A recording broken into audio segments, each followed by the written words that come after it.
Ya, jadi untuk materi kali ini hukum Kirchhoff. Ya, untuk hukum Kirchhoff itu sendiri,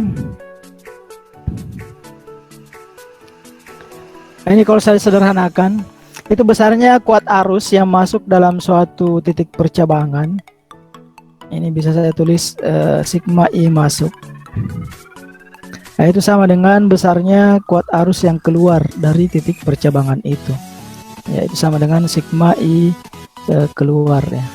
Nah, jadi arus yang masuk sama dengan kuat arus yang keluar. Nah, kalau saya misalkan ada suatu titik cabang ya, kemudian ini anggaplah ada kuat arus yang masuk dan keluar ya. Ini ada beberapa kuat arus di sini. Nah, di sini anggaplah ada 5 kuat arus. Kemudian ada yang masuk, ada yang keluar. Nah, misalnya di sini masuk. Nah, jadi diperhatikan tanda panahnya. Kalau ini tanda panah ke titik, ya berarti arusnya masuk. Ini ada kuat arus masuk I2. Ini sebesar 3 ampere misalnya, di 3 ampere. Oke. Nah, kemudian di sini ada kuat arus yang keluar. Ini kan titik cabang, ini keluar dari titik cabangnya. Ini saya misalkan I1. Nah, ini besarnya 2 ampere. Nah, kemudian untuk titik cabang selanjutnya di sini ada kuat arus yang masuk. Nah, jadi tanda panah masuk ya, berarti dia masuk ke titik cabang. Nah, ini saya misalkan I5 ya. Nah, kemudian ada yang keluar ya, di sini keluar dari titik cabang. Ya, ini saya misalkan I4. Ya, I4 ini sebesar 5 ampere. Nah, kemudian di sini juga keluar ya, Ya, ini I3. Nah, I3 juga ini 4 ampere. Nah, yang ditanyakan di sini adalah berapa nilai I5? Ya, berapa kuat arus yang masuk di sini di I5? Nah, kalau tandanya seperti ini, ada yang keluar, ada yang masuk. Nah, jadi bagaimana cara untuk mengetahui berapa kuat arus yang masuk melalui I5? Kita pakai prinsip ini, hukum Kirchhoff ya, dimana kuat arus yang masuk itu sama dengan kuat arus yang keluar. Nah, jadi tinggal kita masukkan saja ini di persamaan untuk hukum Kirchhoff.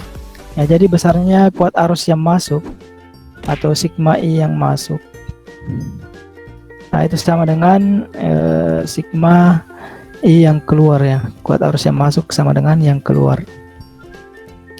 Nah, jadi tinggal dilihat yang mana yang masuk dan yang mana yang keluar berdasarkan tanda panahnya.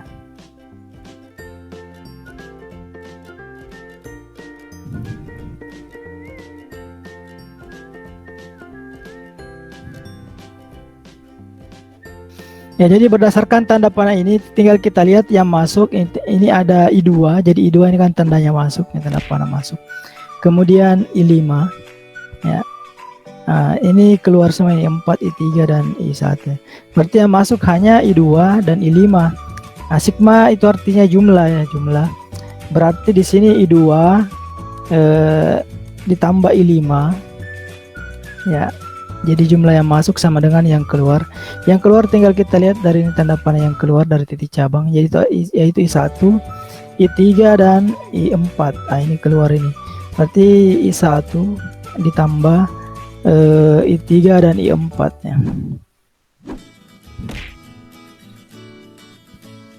Nah, berarti kalau sudah kita dapat peroleh perumusan seperti ini, tinggal kita masukkan angka-angkanya.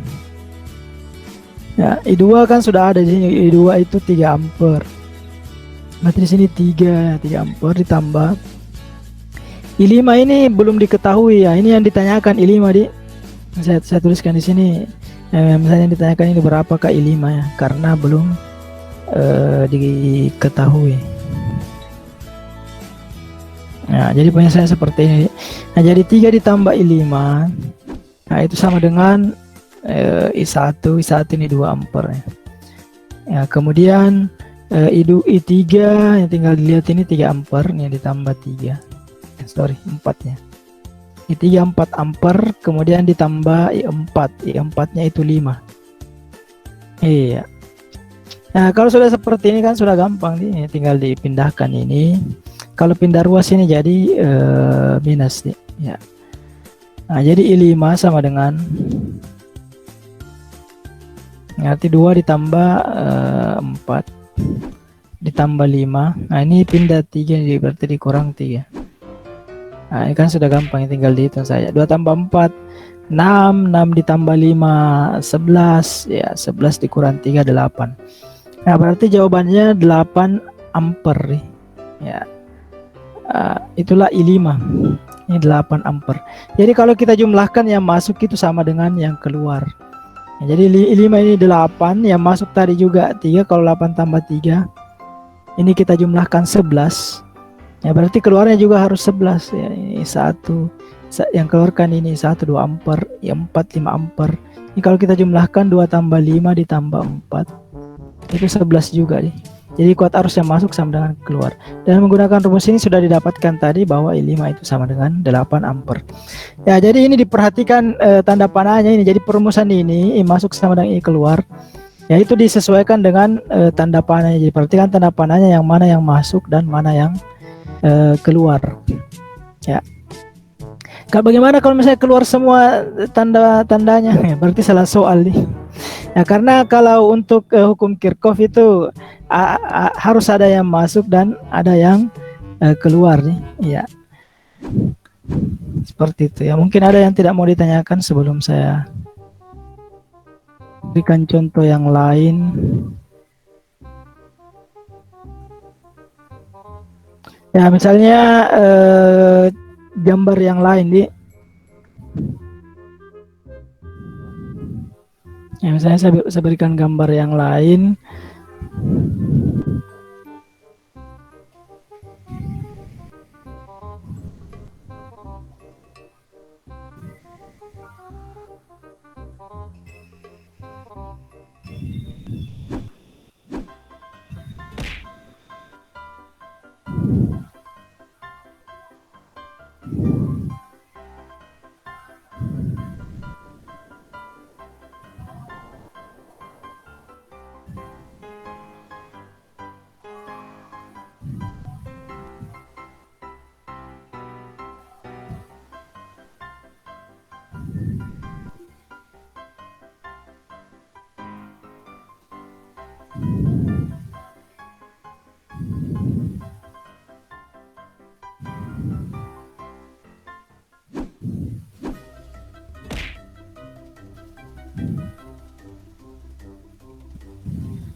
Ya, misalnya ada gambar jaringan seperti ini.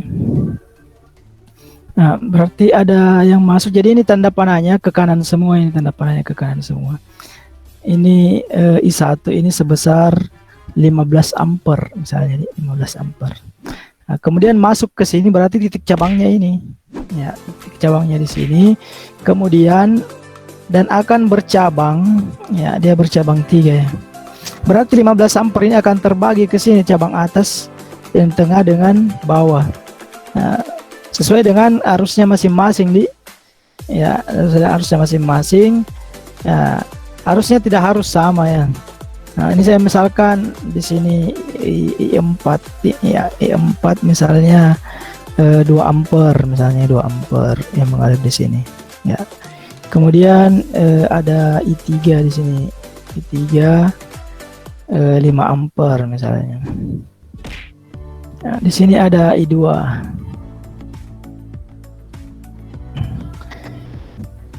Ini nanti yang ditanyakan ya, berapa I2 di sini.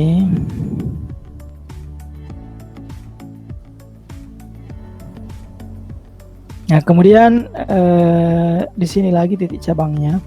Sini keluar I5. Nah, dan masuk lagi ke titik cabang. Nah, di sini keluar lagi. Di sini I6. Nah, kemudian di atas ini I10 misalnya ya anggaplah di sini 7 ampere. Ya, kemudian di bawah juga ada I9 ya, misalnya 4 ampere.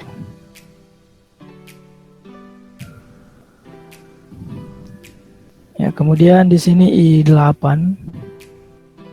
Ya, ini 1,5 ya, 1,5 ampere. Di sini I7 ya. Kemudian I11. Ya, ini ada lagi titik cabang di sini, kemudian I12.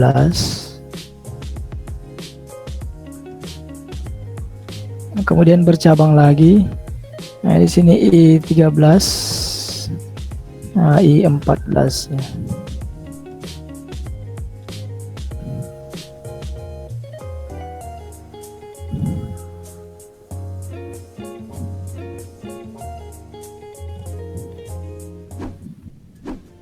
Ya, misalnya di sini 8 ampere, kemudian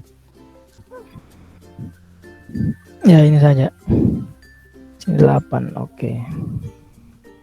Nah, yang ditanyakan di sini berdasarkan gambar.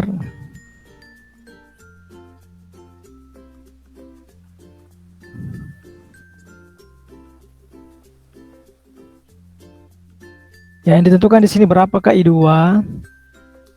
kemudian I5,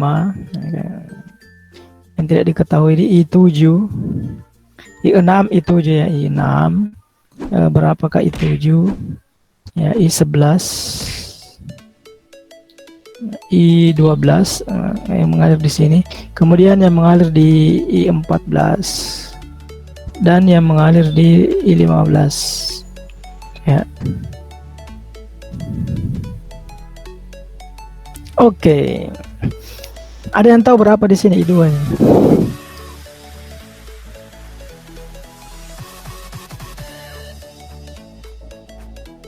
Ya, jadi untuk menyelesaikan persoalan ini kita menggunakan prinsip hukum Kirchhoff.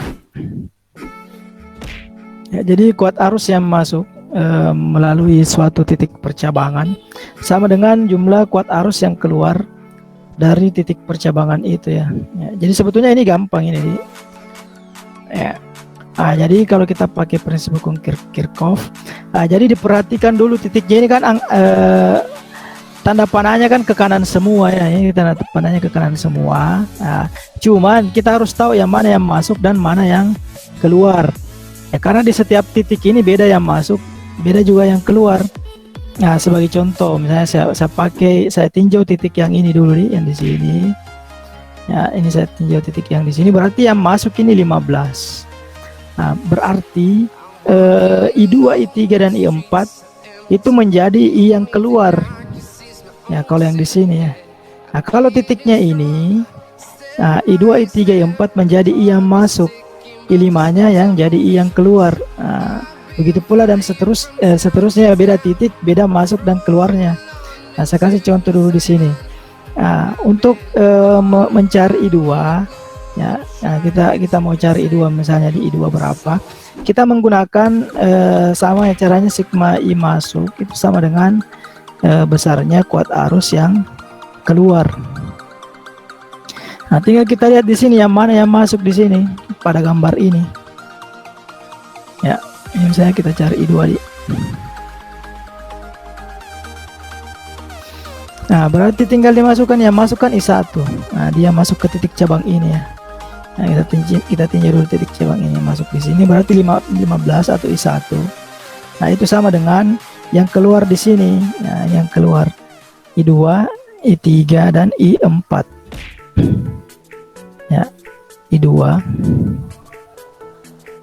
ditambah I3 ditambah I4 ya.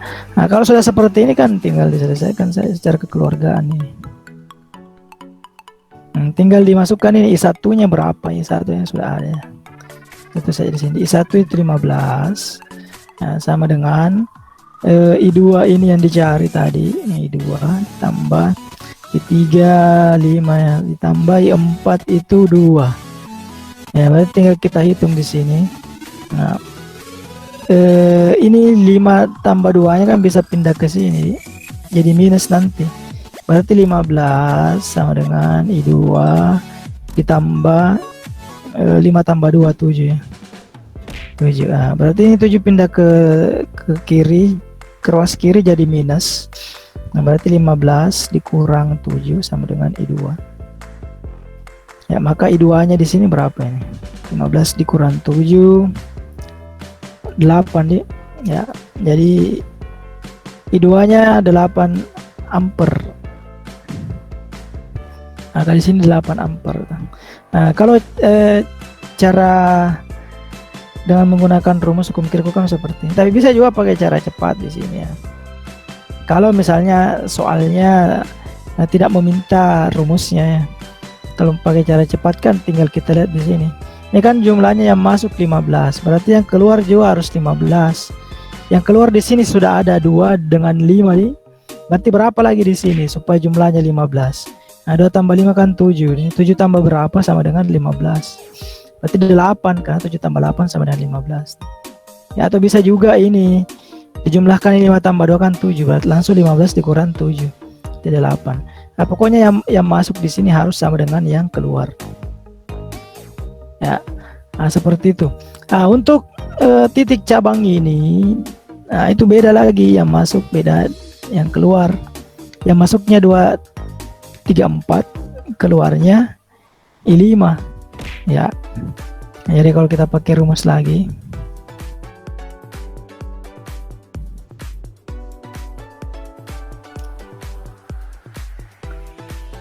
ya sigma I masuk sama dengan sigma I keluar ya. Nah, berarti yang masuk lagi di sini I2 I3 I4 nah. Ya. Ini I2 ditambah I3 ditambah I4. Nah, itu sama dengan yang keluarnya lagi I5 lagi yang keluar. Ini masuk di sini. Kalau kita tinjau ini, ini masuk I1 I2 I3. Ini yang keluar I5-nya. Nah, berarti I5 di sini. Oke. Nah, kalau kita tinggal masukkan, kan I2 kan sudah didapat tadi, I2 kan sudah ada di sini. 8 ampere ya. Nah, berarti 8 ditambah I3 sudah ada juga. I3 5 I4 2 ya. Nah, sama dengan I5. Berarti I5 nya berapa ini? Tinggal dijumlahin, 8 tambah 5 kan 13 di 13. 13 ditambah 2 15 ya, berarti 15 ampere. Ya, apa artinya? Jadi I5 sudah dapat 15. Jadi artinya apa? Ini sebetulnya sama saja dengan I1 di 15 di sini. Kenapa? Karena cabangnya sama di satu cabang juga di sini. Ya, makanya di sini pasti 15 juga. Ya, karena di sini mulai dari sini tetap keluar jumlahnya sama di sini 15 juga. Ya, begitu pula untuk mencari seterusnya. Ini caranya sama. Iya. Nah, anggaplah saya tinjau lagi ini ya, kita bisa cari lagi. Ini yang belum didapat ini I6 ya, I6 belum didapat. Ya, I9 kan sudah ada ya. 10 juga sudah ada 7. Berarti tinggal kita cari di sini I6-nya. Nah, caranya sama. Kalau di sini I5 lagi yang masuk. Yang keluar I6, I9 dan I10. Ya. Nah, berarti kalau mau saya cari I6, ya saya mau cari I6 sama dengan berapa ya, kita pakai lagi I sigma I yang masuk sama dengan jumlah kuat arus yang keluar.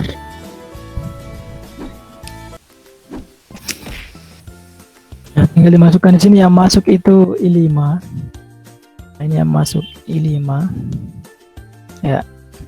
Nah, karena kita tinjau ini yang masuk I5, tanda panahnya ke dalam ya, maksudnya masuk ke titik ini. Yang keluar I6 10 dengan 9 ya, keluar I6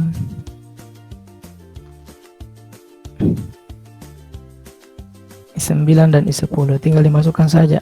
I5 kan sudah ada tadi. Ya, sudah dapat I5 di sini 15 ya.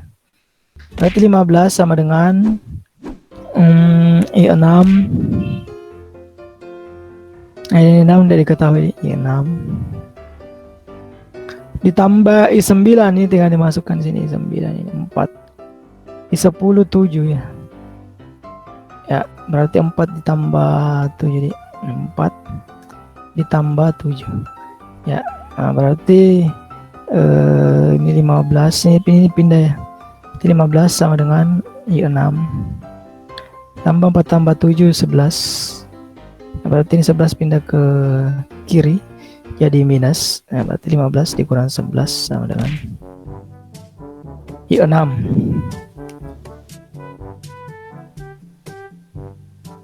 Ya. Nah, berarti I6 nya di sini 19 kurang 11 4 ampere. Ya, berarti kita dapatkan di sini I6-nya di sini 4 ya. 4. Ya, karena kalau kita jumlahkan di sini 7 ditambah 4 ya itu kan 11 ditambah 4 lagi 15 berarti sudah benar nih masuk sama dengan keluar. Ya. Nah, jadi sama pasti di sini. Kita cari I7 sama caranya. Ya, jadi saya jelaskan sampai di sini saya karena untuk yang lain ini saya kira sama caranya. Ya, nah, kita mau cari I7 ya berarti masuknya di sini I6 seperti itu ya. Keluarnya I7 dengan I8. Ya, kita mau cari I7 itu sama dengan berapa?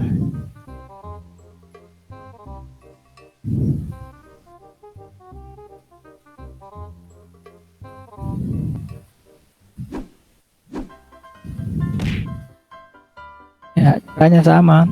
Kita pakai sigma yang masuk sama dengan sigma yang keluar. Kalau tadi I6 ini jadi yang keluar, kalau dari kita tinjau titik ini ya di kiri. Nah, kalau titiknya di kanan berarti I6-nya yang masuk. Ya.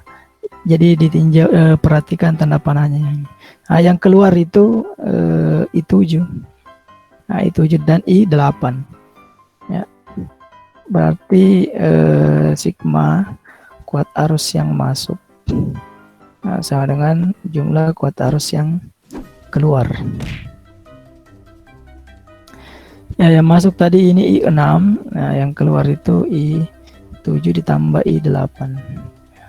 I6 kan sudah ada tadi, dapat ini 4 ya. Ya 4 ampere berarti 4 sama dengan I7. Nah, I7 ini yang dicari ya. Nah, sama ditambah dengan I8 ini sudah ada 1,5. 1,5. Nah, berarti untuk mencari I7 ini 1,5 pindah ke ruas kiri jadi minus, plus jadi minus, berarti 4 dikurang 1,5 ya didapatlah I7 itu 4 kurang 1 3 berarti 2,5 ya. Nah, berarti 2,5 ampere ya untuk I7. Oke, jadi saya tulis kembali tadi I2 ini sudah didapat tadi 8 ya, 8 ampere. Kemudian I5 ini didapat tadi 15 ya karena sama ya, 15 ampere ya. Nah, kalau dia di sini satu cabang, di sini juga satu, pasti akan sama di sini I1 dan I5. Sini tadi 7 4 ya, I6 tadi didapat berapa itu? 4 ya, 4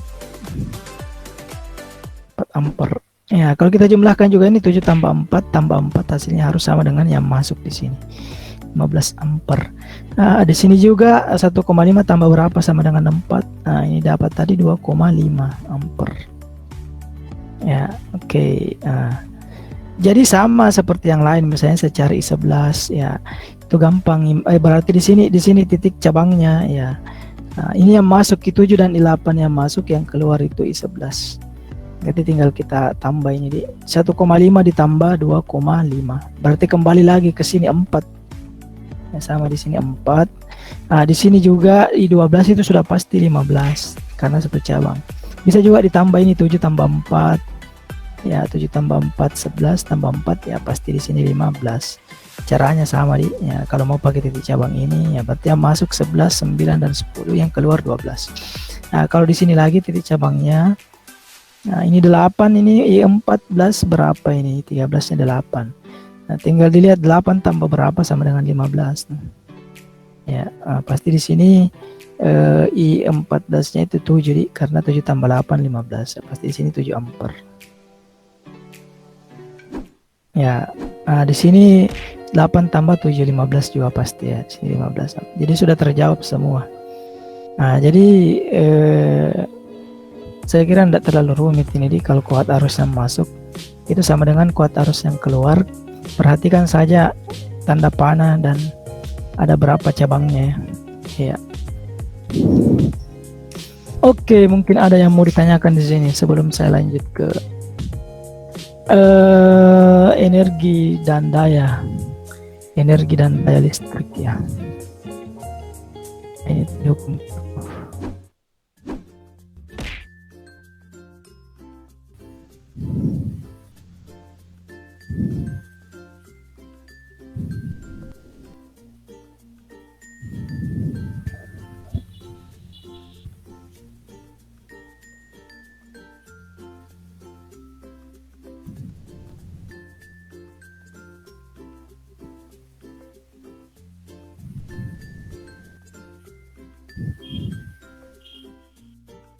Nah, jadi bisa saja di soalnya nanti itu bisa saja digabung antara rangkaian hambatan, kemudian dicari juga kuat arusnya. Kalau kuat arus kan tinggal hubungkan ini hukum Kirchhoff. Kalau rangkaian hambatan, nah itu kan sudah ada kemarin contohnya deh. Ya, bagaimana kalau seri, bagaimana kalau paralel. Ya. Oke, selanjutnya untuk energi dan daya listrik atau daya dan energi listrik.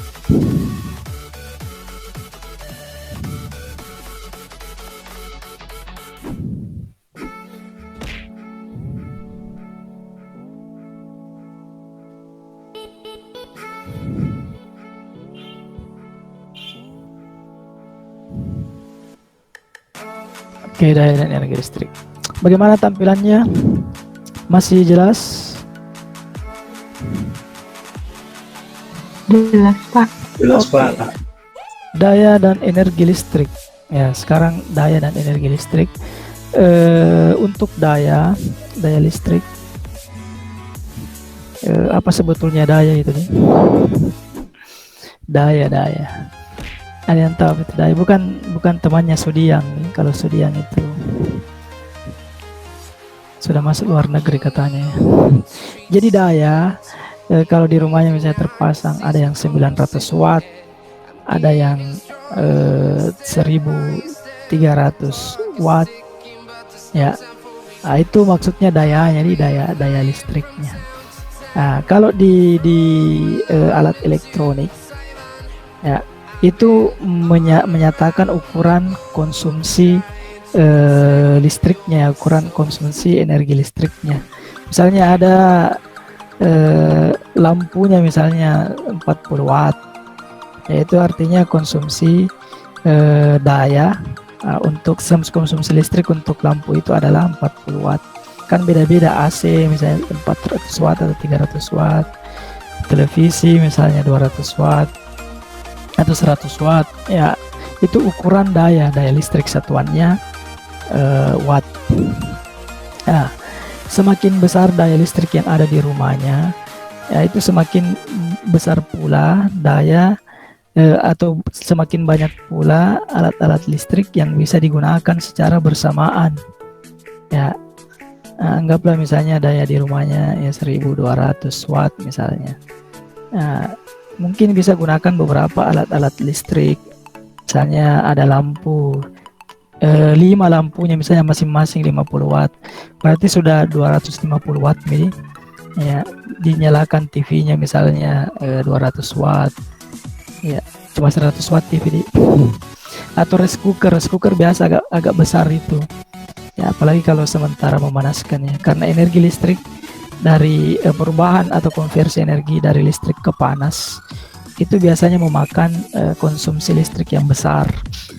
Ya, makanya kalau menyalakan rice cooker itu atau pemanas air kah, ya itu konsumsi listriknya lumayan besar ya. Kalau mengubah energi listrik ke panas itu besar konsumsi listriknya. Ya, misalnya ada kompor listriknya, itu sebetulnya lebih boros ya dibanding dengan kalau pakai gas ya. Kompor yang pakai gas dibanding dengan kompor listrik itu biasanya listriknya besar dipakai. Makanya biasa banyak kayak apalagi penginapan yang pemanas airnya dia pakai, daripada dia pakai listrik ya dia pakai tabung gas itu supaya lebih hemat ya. Jadi itu maksudnya ini daya. Jadi bagaimana kalau penggunaan listrik, maksudnya di rumahnya banyak alat-alat listriknya tapi daya di rumahnya itu hanya sedikit ya, pasti kalau penggunaannya besar otomatis istilahnya latto gitu. Latto apalagi itu maksudnya daya yang digunakan di rumah itu lebih besar daripada kapasitas daya yang terpasang ya. Nah, itu maksud dari daya listrik. Jadi kalau misalnya mau pakai banyak alat listrik di rumahnya, ada kulkasnya dan segala macam ya, harus disesuaikan juga dengan daya listrik yang terpasang. Nah, kemudian energi listrik itu apa? Energi listrik itu ukuran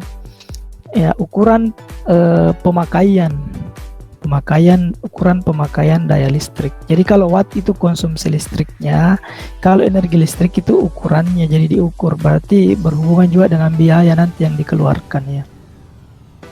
Ya, nanti saya jelaskan apa itu. Kalau energi listrik itu satuannya joule ya.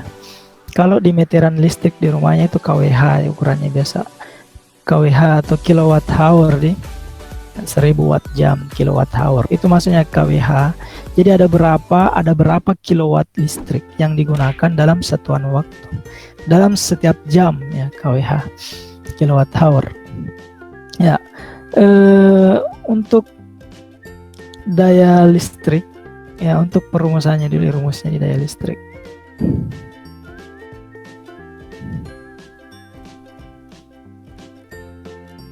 Nah, daya listrik itu simbolnya P, biasanya P. Daya kan ada banyak nih. Ya, ada daya kalau di mesin mobil itu namanya ada horsepower, biasanya daya kuda ya, horsepower. Ya, ada daya ukuran tenaga ya, bukan listrik, misalnya gaya dorong. Itu kan dibutuhkan daya juga di situ. Ada juga daya listrik ya. Cahaya juga ada dayanya nih, daya cahaya. Watt. Untuk daya listrik di sini kalau kita hubungkan dengan perumusan arus, tegangan dan hambatan ya, berarti daya itu sama dengan V kali I ya, atau tegangan dikali dengan arus ya. Kalau ada tegangan dikalikan dengan kuat arus, itu adalah daya. Kemudian ada juga P sama dengan V kuadrat per R. Ini kalau diketahui antara tegangan dengan hambatan. Ya, dari mana rumusnya didapat? Ini diturunkan dari hukum Ohm. Nah, pernah saya pelajari hukum Ohm yang VIR itu ya, VIR V sama dengan I kali R ya, VIR ya, atau I sama dengan V per R ya. Jadi kalau dimasukkan di sini I-nya itu sama dengan V per R ya, jadi kali ini V dikali V per R, jadinya nanti pasti V kuadrat per R. Itu kalau diturunkan ya.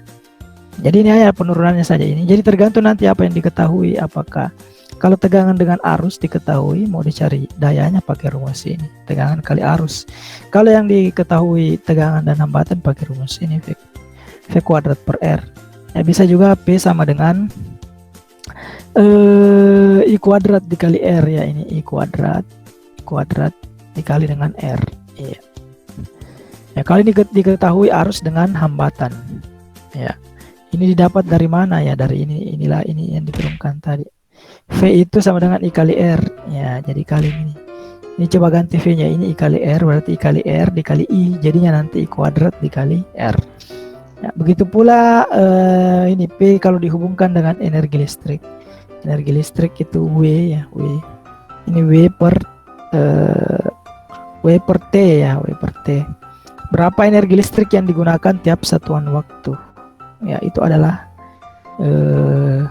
daya listrik dia. Ya, sebentar keterangannya ya.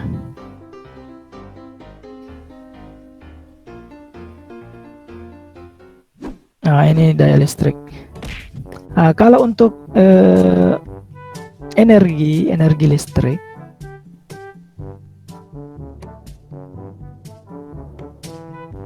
energi listrik ini satuannya joule, simbolnya W. Ya, simbolnya W. Nah, W. Nah, kalau kita hubungkan ini W, P sama dengan W per T. Ya, berarti W itu P dikali T, daya dikali waktu, Dek. Jadi semakin banyak waktu yang kita gunakan, itu semakin besar energi listriknya. Maksudnya, kalau misalnya ada lampu ya, semakin lama kita gunakan, pasti energi listriknya juga yang digunakan semakin besar, Dek. Ya, energi listrik yang digunakan juga semakin besar. W sama dengan P kali T. Kemudian, jadi rumus-rumus ini sebetulnya dipahami ini supaya tidak dilupa ya. Kalau rumus fisika itu kalau dipahami pasti susah dilupa. Tapi kalau misalnya susah untuk dipahami, biasa kadang ada yang pakai singkatan-singkatan begitu nih. Ya mungkin kamu pernah belajar dulu kimia ya, waktu SMA nih. Ya itu ada unsur-unsur periodik unsur. Misalnya kita pakai singkatan-singkatan ya. Misalnya W sama dengan P kali T ya. Ini supaya tidak dilupa, misalnya W itu wanita, P apakah misalnya pria tampan misalnya atau apalah, wanita sama dengan, atau wanita suka pria tampan nih dan sebagainya. Itu supaya tidak dilupa. Saya dulu waktu SMA saya biasa hubung-hubungkan seperti itu, jadi rumusnya itu susah dilupa ya. Nah, W sama dengan ini P tinggal dimasukkan ya. P kan V kali I ini V kali I. P itu V dikali I ya. Nah, karena ada T lagi dikali lagi dengan T. Iya. Kalau di bahasa Indonesia kan apa ini, wanita suka vitamin misalnya, atau apalah. Yang jelas gampang dihafal nanti. Tapi di sini enggak usah hafal rumus karena nanti kan kalau ujian juga ini bisa apalagi buka ini nih catatan ya. Tapi biasanya kalau bisa buku catatan soalnya juga agak-agak susah sedikit. W sama dengan ini kalau saya hubungkan ini V kuadrat per R ini V kuadrat per R. Nah ini kan P nya dikali lagi dengan T. Oke. Nah bisa juga W sama dengan ini I kuadrat R tinggal dikali T nanti karena W sama dengan P kali T. Nah I kuadrat dikali dengan R, nah dikali lagi dengan T ya. Ini wanita sama dengan ibu-ibu rumah tangga misalnya. Apalagi yang belum ada, sudah semua ya.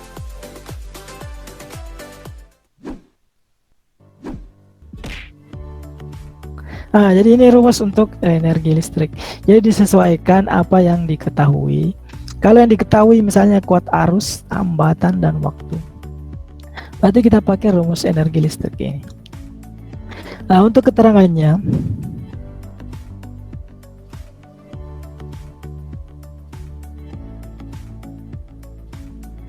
P itu daya listrik, ini satuannya watt.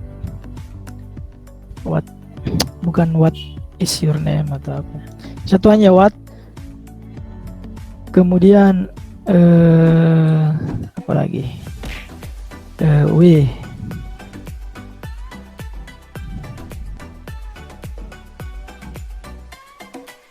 W ini energi listrik, yang satuannya joule. Joule ini setara dengan watt detik. Setara dengan watt detik ya, karena ini dari rumusnya ini kan watt, ini T detik. Jadi joule itu sebetulnya satuan joule ini setara dengan watt detik atau watt dikali detik. Ini nanti ada hubungannya dengan kWh ya, kilowatt hour. Nah, kemudian untuk ini V ini sudah ada tegangan atau beda potensial ya, satuannya volt. Ya, kemudian I ini kuat arus listrik. Ini satuannya ampere ya. Nah, kemudian apalagi R ini hambatan ya, hambatan listriknya, satuannya ohm. Ohm biasanya simbolnya seperti ini. Kemudian T ini waktu. Nah, ini waktu sekon. S.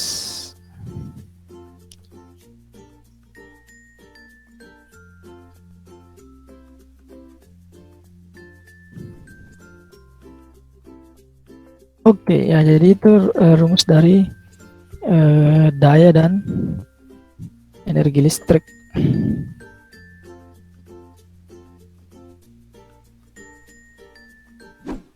Ya, mungkin ada yang tidak mau ditanyakan di sini tentang daya dan energi listriknya.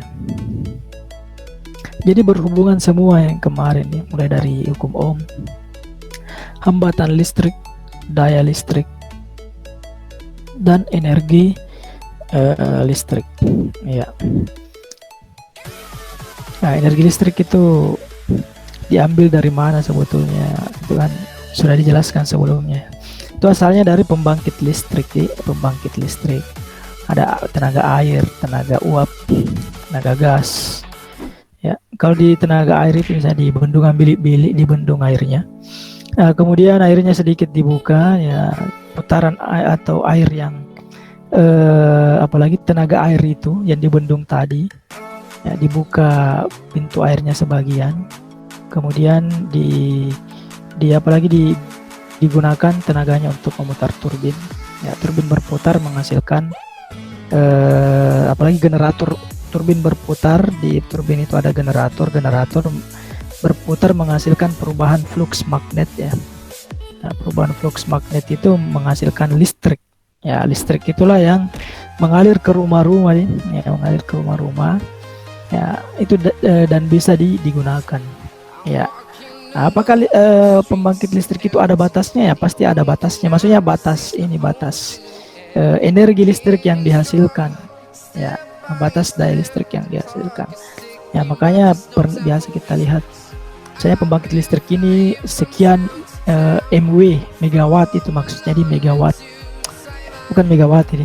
Megawatt itu 1 juta watt. Jadi 1 megawatt itu 1 juta watt. Jadi kalau ada mungkin pernah lihat ini ada ukuran 1 MW. Ini megawatt ya, megawatt. Sama dengan 1 juta watt. Ya, jadi kalau 50 megawatt berarti 50 juta watt. Ya, kalau ada yang bertanya berapa kira-kira rumah yang bisa dinyalakan ya dengan ukuran listrik sebesar itu, ya tinggal dihubungkan saja dengan apalagi di rumah misalnya ada berapa watt masing-masing yang dipasang, misalnya 1200, ya tinggal dihitung di situ, tinggal dibagi dengan berapa megawatt yang dihasilkan oleh pembangkit listrik itu ya. Nah, misalnya contoh soal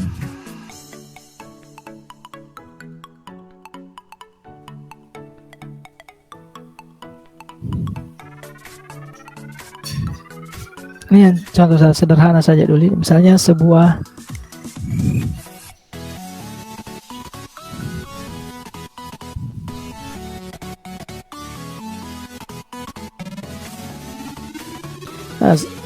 televisi misalnya.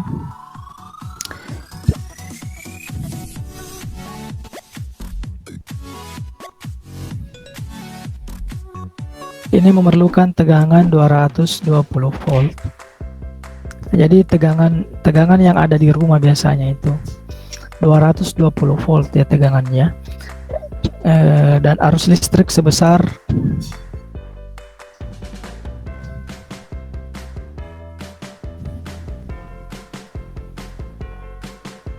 misalnya arus listriknya 1,2 ampere misalnya. Nah, yang ditanyakan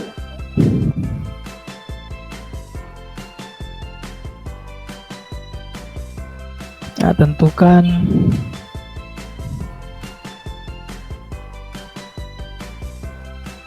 ya, nah ini daya listrik yang dikonsumsi ya.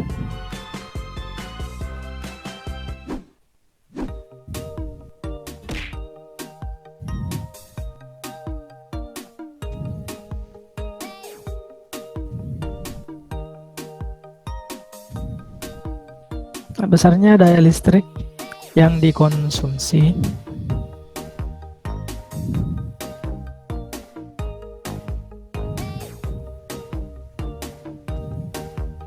kemudian B ini anggaplah jika TV tersebut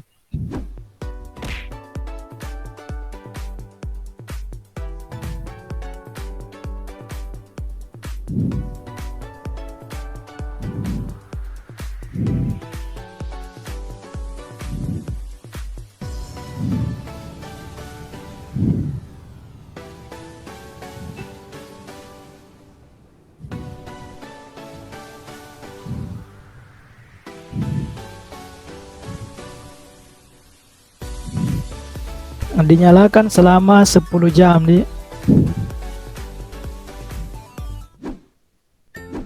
jika TV tersebut dinyalakan selama 10 jam, maka energi listrik yang digunakan ya.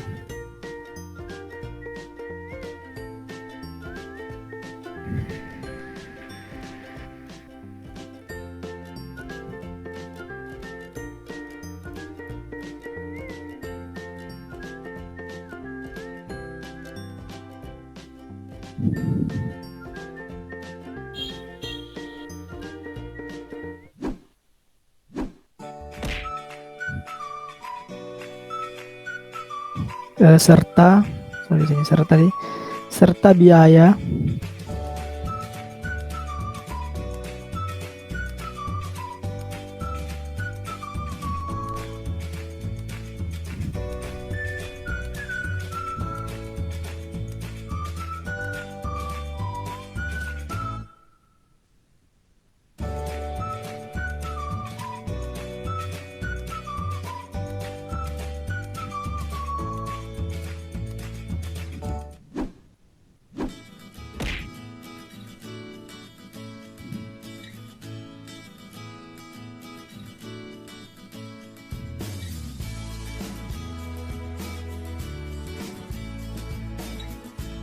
ya, maksudnya di sini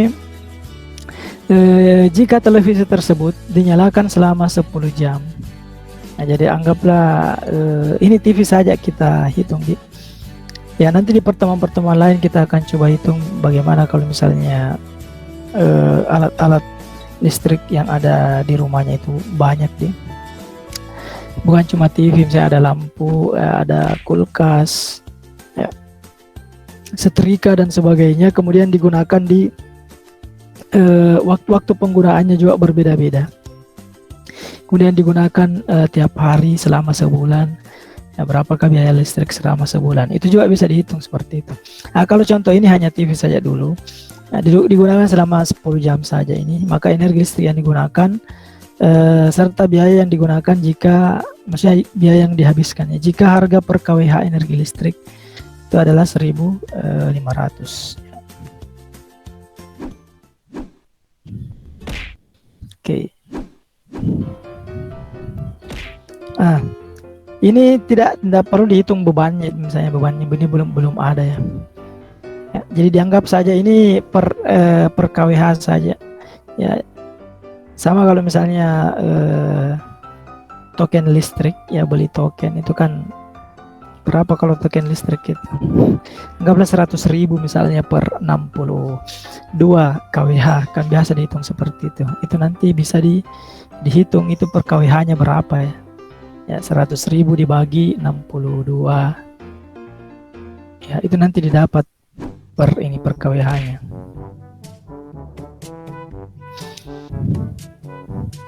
Ya, jadi yang pertama ini bagian A.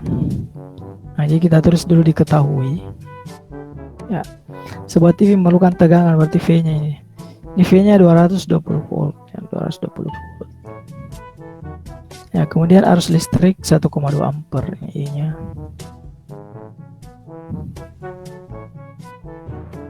Arus listrik 1,2 ampere.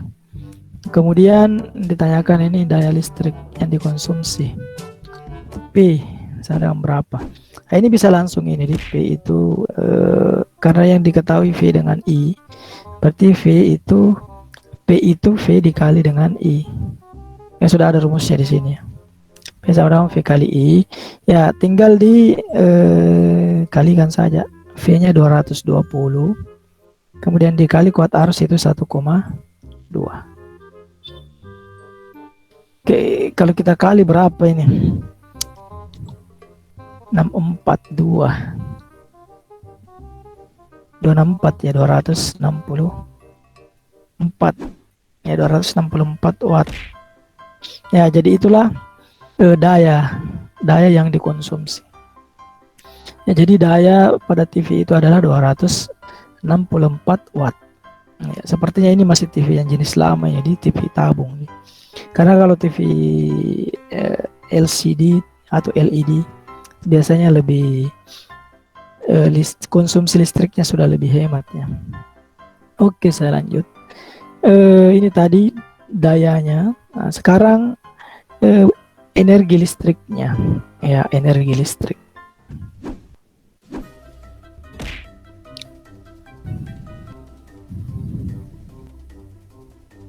Nah, untuk mencari energi listrik,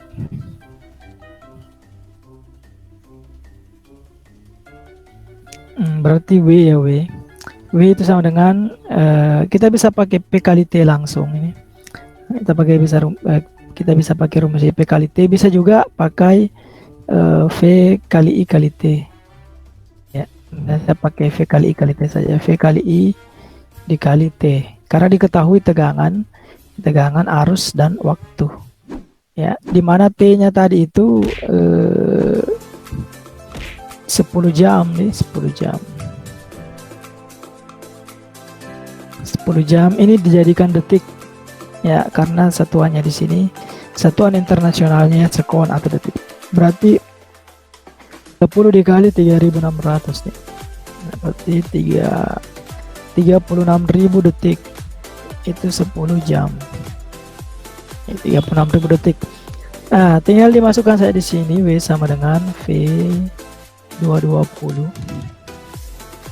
dikali I 1,2 ya.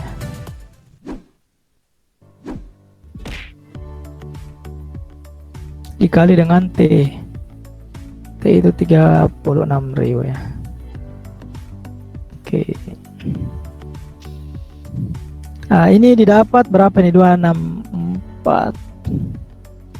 Ini tadi 264 di 264 dikali 36.000 ya.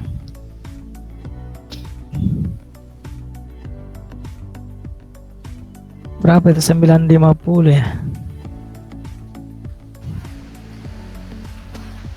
40. Jadi 9.504.000 ya.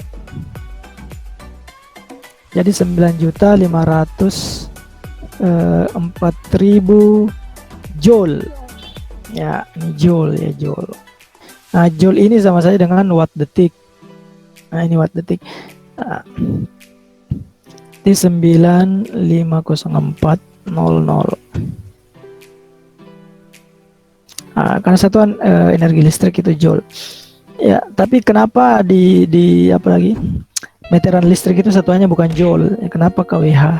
Nah, itu hanya untuk itu supaya ini sebetulnya bisa juga untuk menyederhanakan ini, karena kalau pakai joule itu terlalu besar ya, terlalu besar ini kelihatannya. Kalau kWh kan kilowatt jam, kalau ini watt detik. Jadi kalau watt detik ini angkanya itu besar. Jadi kalau mau sederhana angkanya bisa pakai kWh. Nah, ini sudah didapatkan ini energi listriknya. Nah, ini yang belum ini biaya yang digunakan jika harga per kWh 1.500 atau biaya yang dihabiskan.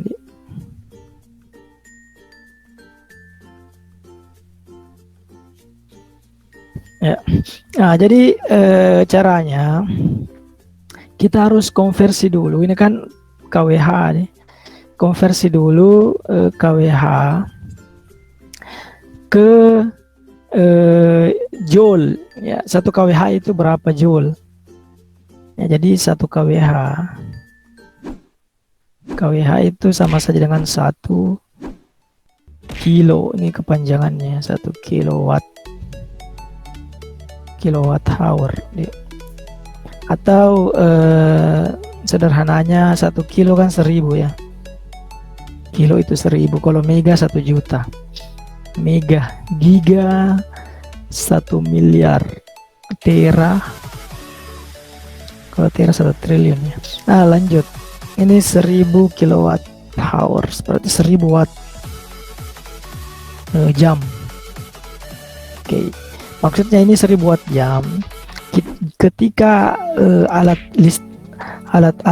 listrik sebesar 1000 watt, misalnya dikalkulasi alat listrik itu 1000 watt digunakan selama 1 jam, nah berarti dia sudah menghabiskan 1 kWh. Itu maksudnya ya. Jadi kalau ada lampu misalnya ya, atau ada alat listrik misalnya 100 watt, itu jumlahnya 10, itu kan 1000 watt ya. Nah, kalau dia dinyalakan selama 1 jam, berarti yang dihabiskan itu sudah 1 kWh. Nah, ini kita jadikan watt detik ya, karena joule itu sama saja dengan watt detik ya, berarti 1000 watt. Nah, ini jam dijadikan detik ini 3600 nya detik. Nah, berarti kalau 1000 dikali 3600 itu jadinya, nah ini 3.600.000 watt detik atau joule. Iya. Joule. Ya, jadi 1 kWh setara dengan 3.600.000 joule. Oke. Nah, sekarang dari sini kan kita sudah bisa hitung nanti biayanya. Nah, jadi biaya yang dihabiskan nanti dikalikan dengan 1.500. Ya, ini kan energi yang dihabiskan kan sudah ini 9504 watt detik. Ya. Nah, jadi kalau untuk mencari biaya,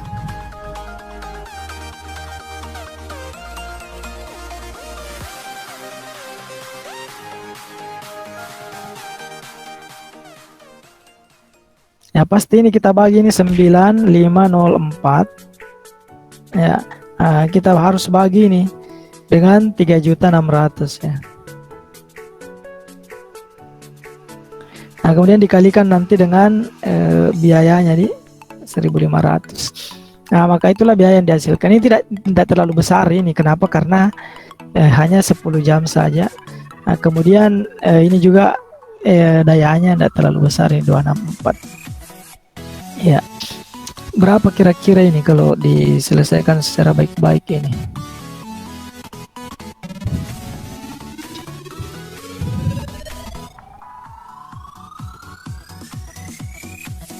Ada yang bisa hitung di sini? Coba dihitung ya. 90504 ya. Kemudian dibagi 3.600 di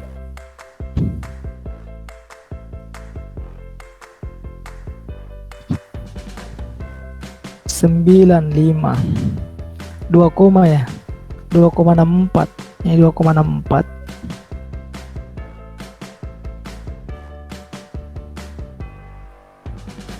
Nah, ini kWh nih.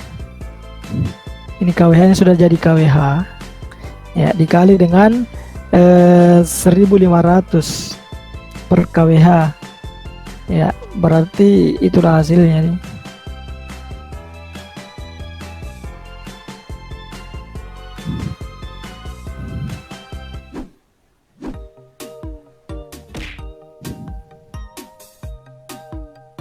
Coba saya hitung dulu nih.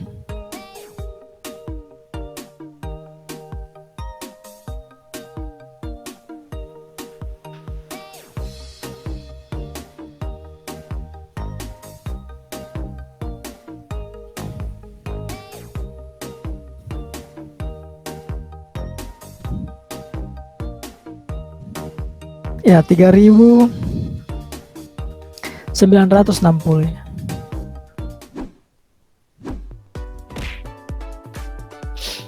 Jadi begitu cara menghitung. Jadi tidak terlalu besar ini. Ya. Nah, kenapa tidak terlalu besar? Karena 10 jam. Coba kalau 1 bulan, tinggal dikali 30 ini. Sekitar 100-an ribu ya.